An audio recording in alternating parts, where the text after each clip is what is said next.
Potters Bar filmmakers are a long-established club that welcomes everybody who's interested in making films. We use cameras, GoPros and mobile phones to create entertaining videos.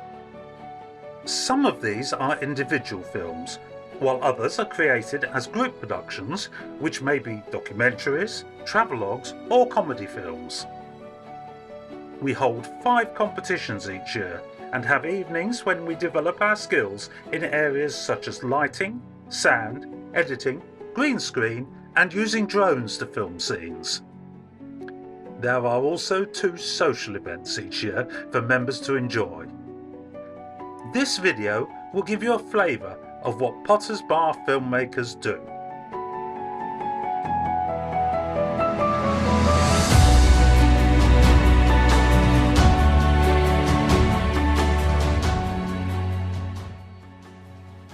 When our club was first approached by the Enfield Light Operatic and Dramatic Society, I couldn't make out why a film might be required in a staged production.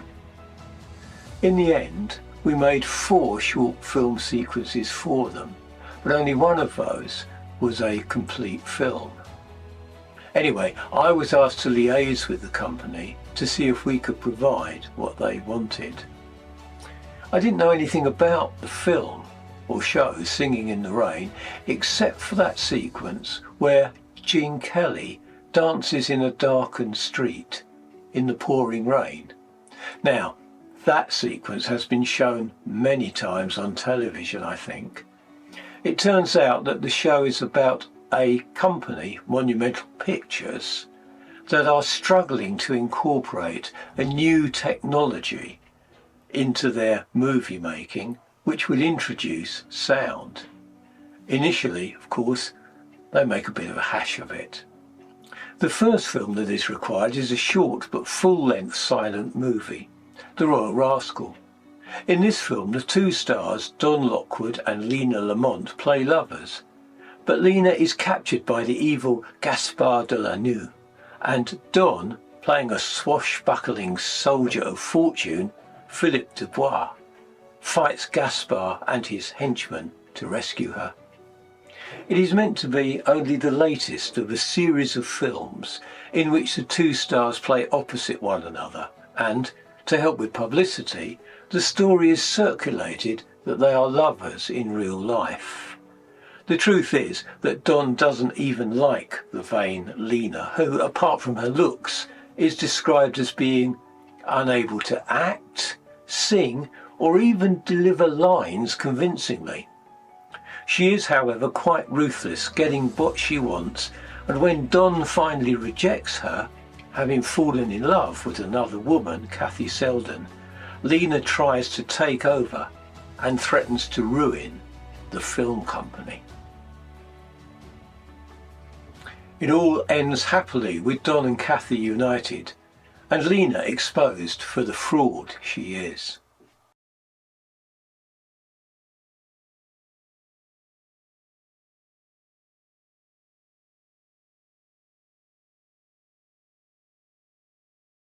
I was saying that you're fairly new to the stage. Yes, I am. I did a little bit when I was really, really young, but yeah, I definitely haven't done it for about 20 years or so. Oh, right, okay. And you're only acting with ELODS, is that right? I did a little bit a year ago with some other amateur companies to do plays, but I've only done musicals with ELODS, yeah. Right, okay. What attracted you into the amateur stage world? Well, I've always really liked acting. I wanted to do more of it, but it's just finding sort of time around work and things like that. And last year I got a job because the work that I was doing before, there were too many late nights, it was too inconsistent to be able to commit to something like this. But last year I got a more steady job and I was able to be like, right, I want to take up a hobby. And I was like, it just felt like acting was kind of natural. And that was a hobby that you wanted to take up, yes. Actually yeah. acting. Yeah. Right. It wouldn't have never have occurred to me, you see, that's the thing.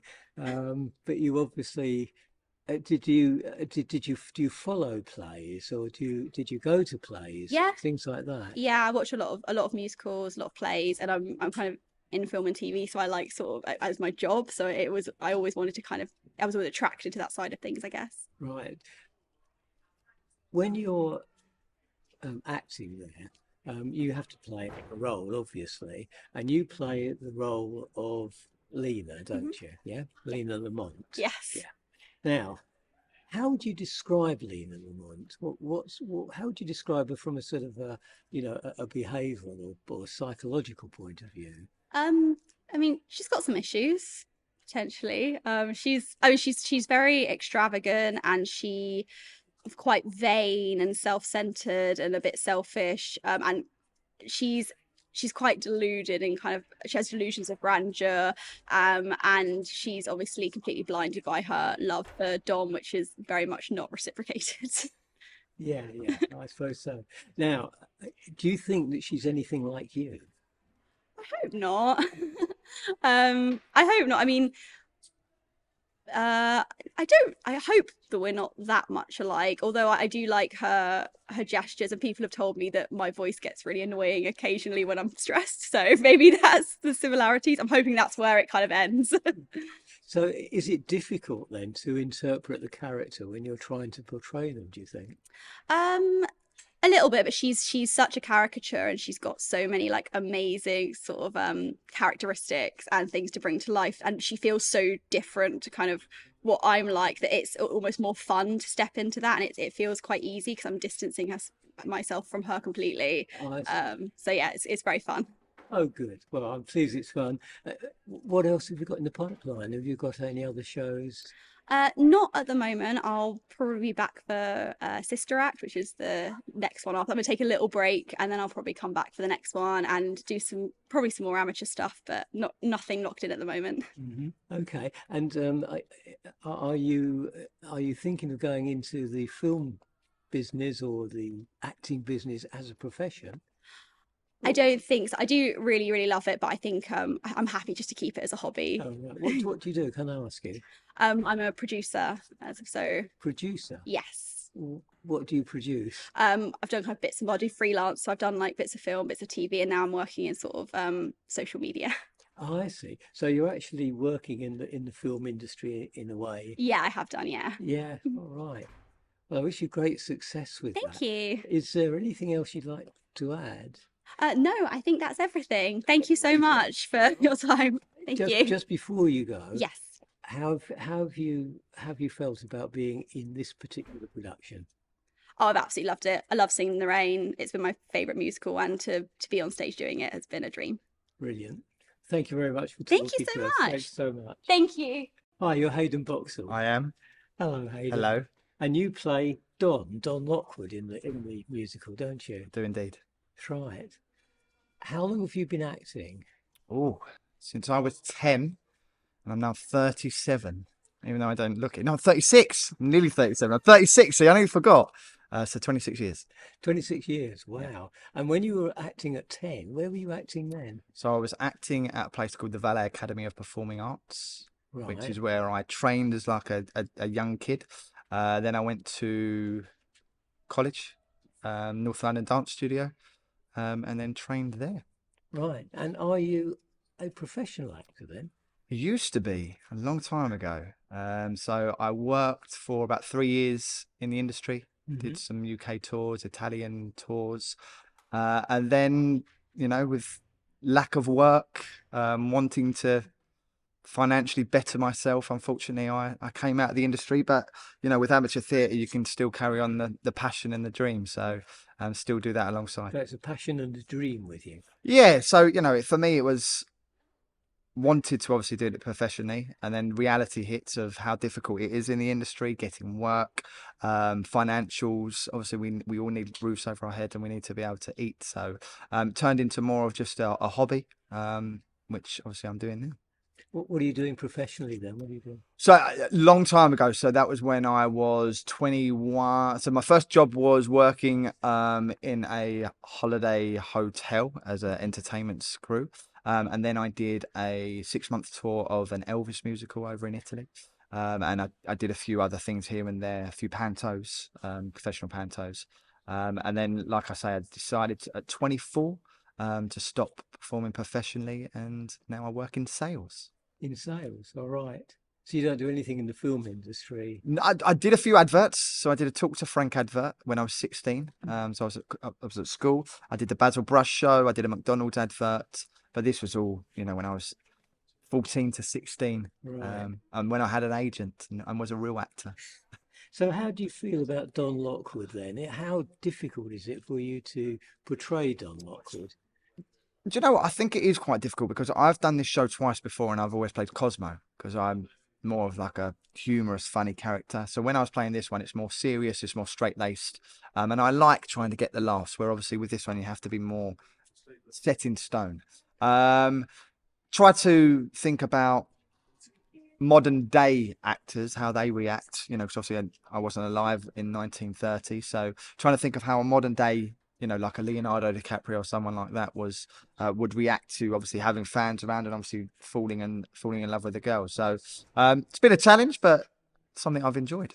Have you enjoyed the show? Enjoyed being in it? I really have. I hate rehearsals, but I love the show. And this week has just been, I had like a little moment earlier today thinking how much I'm going to miss it. I'm going to have those blues on Sunday. But yeah, great bunch of people, really nice. Have you nice group. got anything else lined up? No, so I've got a second child on the way, my partner. So this will be the last one for a while until our second baby is a bit older, and my great partner who supports me obviously is looking after our first child, so I have to be there and be dad for a change. I understand. Well, look, thank you for talking to us this evening. Yeah, I really hope that we'll see you again at some point in some future show. I'm sure you will. Thank you very much. That would be wonderful. Thank you for all your help very as well. much. Cheers. Mr. Martin, Henry Martin. Hello. You play Cosmo Brown in do Things indeed, That- yeah. Yes, that's right. And Jude Stoughton, yes? Yeah. And you play Kathy Selden, That's who right. is described as the real star of the show. She is. He Yeah. is, yes. He seems that way. So tell me, how did you both get into this? Would you like to go first? Well, I've been doing musical theatre in some degree since I was 8 years old and doing panto. And I did some summer schools at the Key Theatre in Peterborough. Then I came to Middlesex University here and joined ELODS because I saw a very good production of what was it? It was Jesus Christ Superstar. Oh. And then I was like, right, I need to get into this. On 42nd Street was my first show with lovely Jude. First time we Yeah. met. Yeah. So but you're not a professional actor. No, I was did a bit of stage managing. I've done a bit of fringe theatre, but no, just do it for the love of it as amateur. Yeah. And what about yourself? I got into musical theatre when I was 12, when I was a child in Joseph and his Technicolor Dreamcoat, and then went to dance school and then joined ELODS. I don't know, I think this is my 20th show Oh, with really? ELODS, yeah, so I've been here for a few years now. Brilliant. So are you going to do another show with them? I too. Sorry. Are you going to do another show with them, do you think? Oh, yeah, always. Excellent. Definitely doing the next one. Now, you played Cosmo and you played Kathy. Kathy, that's right, yes. So with Kathy, she's seems to me to be, in some respects, a little insecure, a little timid in places, but obviously she's got what it takes. Now, are you like that at all, do you think? Yeah. She's definitely got what So? she's definitely got what it takes. Yeah, I can be quite. Can I be a? Yeah, ish. Yeah. Yeah. So is it difficult to portray her on stage? It's interesting getting into a new character, isn't it? It takes a while, but yeah. How do you do it? How do you mentally prepare yourself? Through the support from your director, the musical director, everyone that you're working with, Right. and then you get inspiration from everybody. That's and- very much a team effort. yeah, all the time. I think Yeah, as you go through different, as you run it, you just discover more Yeah, about the character definitely, as well. and don't especially when you get your costumes and the props, it all adds to the performance. Is that how it works with Cosmo as well? Yeah, I mean, obviously, I knew to begin with, Cosmo was a very comic character, and I'm quite exuberant when I'm on stage anyway. So I started off with that, but then as you go through, you kind of get the nuance and you realise that there are different layers to the character. I'm not one necessarily to study in depth before I start, because I quite like it to be a bit more organic. Okay, but Cosmo, he has a role which involves a lot of tricks and a lot of, what's the word, bouncing about, I suppose. Yeah. How difficult is it to do that? I'm not a natural dancer, so it was a bit of a challenge, this one, but I really enjoyed it. There's a lot of falling, I'll be honest. There was a lot of bruises before I managed to figure out how to do it safely. But it's just about having fun and sort of playing around. I'm quite a goofy person, so I'm not averse to just chucking myself on the floor and just getting stuck in. I think that's kind of my process, really. So it's been fun, has it? Oh, it's Really been so fun. much fun. Yeah. It's been a lot of fun. Oh, that's Yeah. good. And are you lined up for the next production, or? Yes, so Wind in the Willows will be the next ELODS show, which I'm hoping to be in as well. Fingers crossed. Yeah, Fingers that's what crossed. we're hoping. Yeah, you can never tell. You've got to go No, through the yeah. auditions first. But Well, all I could say is that I really enjoyed both your performances. thank Thank So you. Thank you very much indeed. And thank you for talking to me tonight. I'm Thank very you. grateful to thank you very much. It's been a pleasure. Thanks. For further details about Potters Bar filmmakers, please look at their website, which gives a contact email.